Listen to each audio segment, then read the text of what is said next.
구독과 좋아요는 사랑입니다. 이 아침에 하나님께서 우리에게 주시는 말씀은 신약성경 요한 1서 말씀입니다. 신약성경 요한 1서 3장 13절부터 24절 말씀입니다. 오늘 말씀은 예수님의 제자인 요한이 쓴 요한 1서 말씀입니다. 요한은 형제의 사랑이 구체적으로 어떻게 실천되어야 되는지를 보여주고 있습니다.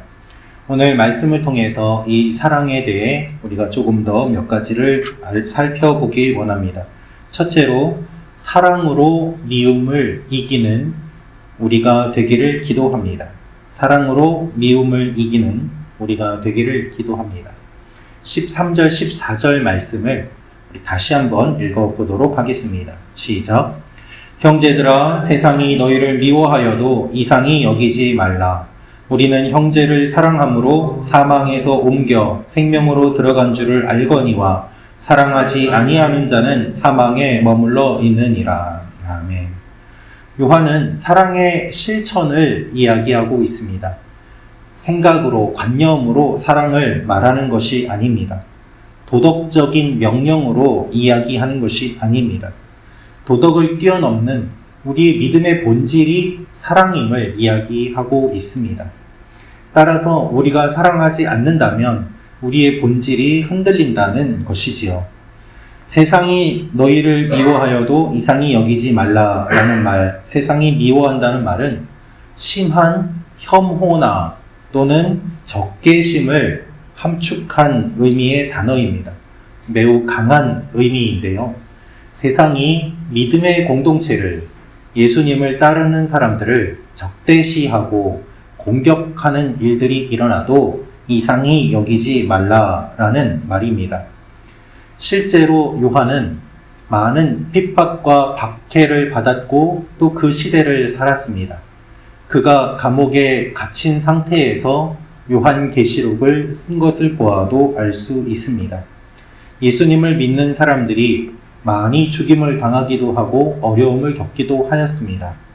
그 모습들을 보면서 예수님의 제자들 중에 가장 오랫동안 살았다고 이야기되는 요한은 끝까지 사랑을 이야기하면서 세상이 미워하여도 이상히 여기지 말라고 하면서 오히려 그들을 사랑하라고 권면합니다. 사랑으로 미움을 이기라는 말입니다. 그리고 이 말씀 그대로 초대교회는 사랑으로 미움을 이기고 박해와 핍박을 뛰어넘어 예수님의 말씀을 계속해서 전하는 살아있는 교회로 생존하였습니다. 세상이 미워하는 것을 당연히 여기고 그것을 뛰어넘으라. 우리는 하나님을 믿는 믿음으로 이 세상의 영역을 뛰어넘었고 또한 사랑의 법을 받은 사람들입니다. 사랑으로 미움을 이기는 것은 오직 믿음으로만 가능합니다. 주님이 나와 함께 하신다는 믿음, 주님이 지켜주신다는 믿음으로만 우리가 이 사랑을 베풀 수 있는 것입니다. 오늘도 이 아침에 우리가 기도하면서 사랑으로 미움을 이기게 해달라고 기도하는 여러분과 제가 되기를 원합니다. 두 번째로 알 수 있는 것은 사랑의 기준은 예수님입니다. 사랑의 기준은 예수님입니다. 16절 말씀부터 18절까지 읽도록 하겠습니다. 우리 같이 읽겠습니다. 시작. 그가 우리를 위하여 목숨을 버리셨으니 우리가 이로써 사랑을 알고 우리도 형제들을 위하여 목숨을 버리는 것이 마땅하니라. 누가 이 세상에 재물을 가지고 형제의 궁핍함을 보고도 도와줄 마음을 닫으면 하나님의 사랑이 어찌 그 속에 거하겠느냐. 자녀들아, 우리가 말과 혀로만 사랑하지 말고 행함과 진실함으로 하자. 요한은 사랑의 기준으로 예수님을 이야기하고 있습니다. 예수님이 우리를 위하여 목숨을 버리셨다. 그 결과 우리가 주님의 사랑을 알게 되었다. 그러므로 우리도 주님을 따라 사랑하는 것이 마땅하다는 이 요한의 주장을 우리가 오늘 말씀을 통해서 알 수 있습니다. 주님이 우리를 위하여 목숨을 버려주신 것이기 때문에 우리도 형제들을 사랑하고 목숨까지 버리는 것이 마땅하다라고 이야기합니다.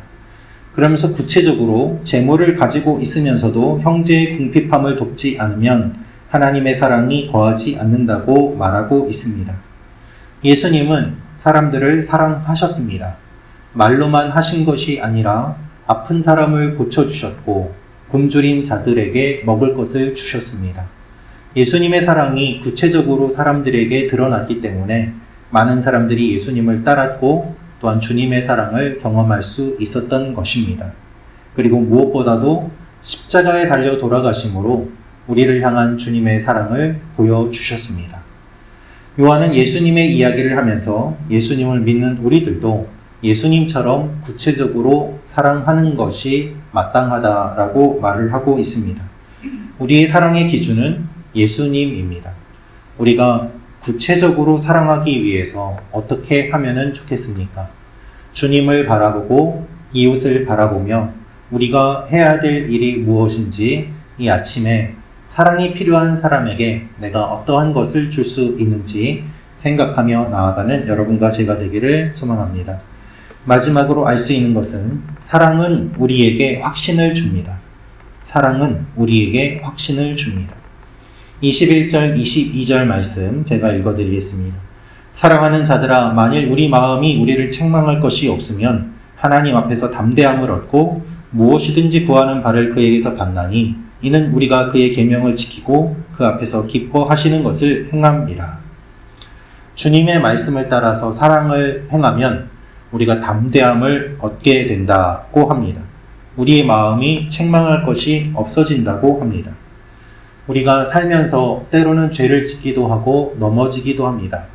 그러나 내가 최선을 다해서 사랑하려고 노력하고 또한 사랑을 실천하였다면 나의 부족함도 하나님이 아시기 때문에 그것을 이해해 주시고 우리는 주님 앞에서 담대함을 얻고 나아갈 수 있음을 이야기하고 있습니다. 우리가 주님 안에서 담대함을 누릴 수 있다는 것은 무엇인가 하면 우리를 비난하는 사탄의 소리를 뛰어넘는다는 의미이기도 합니다. 항상 사탄은 우리의 부족한 것을 가지고 우리를 공격합니다. 너는 이것도 못하지. 너는 저것도 할 수 없지. 너는 항상 이러한 것이 약점이야. 너는 이러한 죄를 지었어.